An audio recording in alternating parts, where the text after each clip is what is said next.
This is how to overcome procrastination in 2024. Just listen to Warrior Now productivity YouTuber Ali Abdal. Procrastination is a problem with getting started. Kind of this law of inertia, Newton's first law, that if something is at rest, it will continue to stay at rest. But if something's moving, it will continue to move without needing an external force. There are a few hacks. The one that I use all the time is the 2-minute rule, which is where I will genuinely convince myself I'm only going to do it for 2 minutes.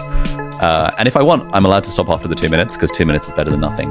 But like 95% of the time, I decide to continue because 2 minutes is all you need to change your life. Let's be real. Procrastination is something we've all struggled with.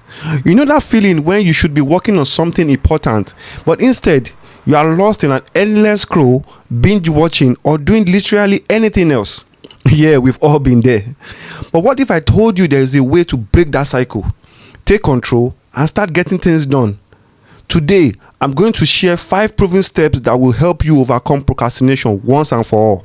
By the end of this video, you will be armed with the tools to finally kick procrastination to the curb.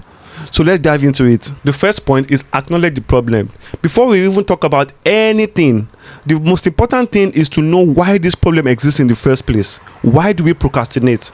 The moment you acknowledge that I have a problem, that I need to resolve it, 50% of the challenge is gone. A lot of the people accepting that there is a problem with us, or need not be problem with us, but there is an area that we need to improve, is a big challenge. Once you accept that, 50% of the challenge is gone. That is where everything starts, I guess. Yeah, absolutely. Because most times, procrastination isn't just about being lazy or unmotivated. It's often rooted in fear, being overwhelmed, or even trying to be perfect. So before we tackle it, we need to understand why it happens in the first place. For example, maybe you are avoiding starting that big project because you are afraid it won't be perfect. It's not just about not wanting it. It could be fear that your ideas won't be good enough. But by acknowledging this underlying fear or anxiety, you can start to address it directly instead of letting you hold you back. Point number 2 is break the task into smaller steps with deadlines. But look at this one. Breaking larger tasks into smaller parts. How many of us really think about that? You know, I think when you're doing project management, because I know some of you are in project management, you do that all the time. It's second nature, right? But some of us, when it comes time to preparing budgets, we go, oh, it's so terrible. Or if you've been traveling and got to do, all your receipts, it becomes overwhelming and you let them accumulate and accumulate. So if you can break some of these tasks into smaller parts, it's really helpful. The other thing is, someone said, Debbie, I just came back from vacation and I am totally overwhelmed. The house is a wreck. I got so much to do. Well, why not do it at home as well and break it down into smaller parts and say, I'll do the living room now, I'll watch some TV, or I'll, and just break it down into smaller parts. So now that we've acknowledged the problem, let's make it manageable. One of the main reasons we procrastinate is because the task seems too big and overwhelming. But here's the trick. Break it down into smaller steps and attach a deadline to each of them. This not only makes the task less intimidating, but also creates a sense of urgency that pushes you to take action. For example, if you have to prepare a presentation for a big meeting next week, break it down into smaller steps. Day 1, outline the main points of the presentation. Day 2, research and gather a lot of data for this presentation. Day 3, you can decide to create slides. Day 4, start to practice. By setting a small and specific goal for each day and attaching a deadline to it, you avoid the overwhelm and you keep the momentum going. Number 3 is use the 2-minute rule. Now this is my favorite. And the rule is simple. It simply says, if it takes less than 2 minutes to complete a task, do it now. Simple as ABC. There is no habit that we're going to work on that takes less than 2 minutes to do. But nearly any habit can be started in under 2 minutes. So if you take exercise, for example, often people will get home from a long day of work and they say, oh, I'm too exhausted to go for a run or to try to exercise. So I never get around to doing it because I think about, oh, I have to run 5 kilometers or whatever, some long distance that seems overwhelming to me. So rather than focus on the whole thing that you need to do, I would encourage you to focus on just the first 2 minutes. So what's the first 2 minutes of that habit? I put my running shoes on, I get out the door, and I lock the door. And if you do just that, it doesn't matter if you take another step. But what you find is that motivation often comes after starting, not before. We often think that motivation is something that we're supposed to have before we do work. But motivation will come as a result of doing some small bit of work and then we can trust that the rest of the process will flow easily. But the point here is that the motivation needed to complete a habit is at its peak at the beginning of a behavior. The greatest amount of friction for any type of task is in the beginning, is in the starting. So the key idea is make it so easy that you can't say no.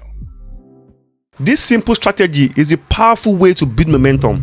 For example, imagine you've been avoiding organizing your desk, but every time you sit down to work, it's a distraction. Just apply this 2-minute rule. Or you want to do dishes, apply the 2-minute rule. You want to reply an email, apply the 2-minute rule. It seems small, but once you start, most times you end up finishing the task and it feels good. I mean, you'll be amazed how much you can accomplish in just a few minutes. Because once you start, you are most likely to keep going, and then you build the momentum from there. Number 4, eliminate distractions. I don't travel with my phone. My phone does not go with me anywhere. Once again, man, like right now, I'm with you. A lot of times people are in conversations or they're somewhere and they're elsewhere. You may think they're with you, but they're not. That phone is the biggest distraction in the world. So when it comes time for the phone, I'm on the phone. When not, I don't use it. I'm all about being present where I'm at. Distractions are the enemy of productivity. So eliminating them is crucial. Turn off notifications if you have to, close unnecessary tabs on your laptop, create an environment that enables you to focus. Say you need to study for an exam, but your phone keeps lighting up with notifications. Put that phone on DND. As I'm recording this video right now, my phone is on DND because I don't want to be distracted. So if you're easily distracted by social media, use apps like Forest to block distracting sites while you focus. I mean, of course, they're not sponsoring this video, but it's what I use and I want you guys to benefit from it. And lastly, reward yourself for progress. After completing a task or a milestone, celebrate yourself. Take yourself out on a treat, take a walk, take a short break, enjoy time with your loved ones. Just have fun, take a break. Sometimes I will say, I will buy this car if I reach this goal. Personal things. Like that's my reward for achieving a certain revenue milestone. And I won't cheat on it. I will wait a year if I have to, or longer. Trimming it down to something that's a little bit more not tied to revenue, just maybe basic tasks.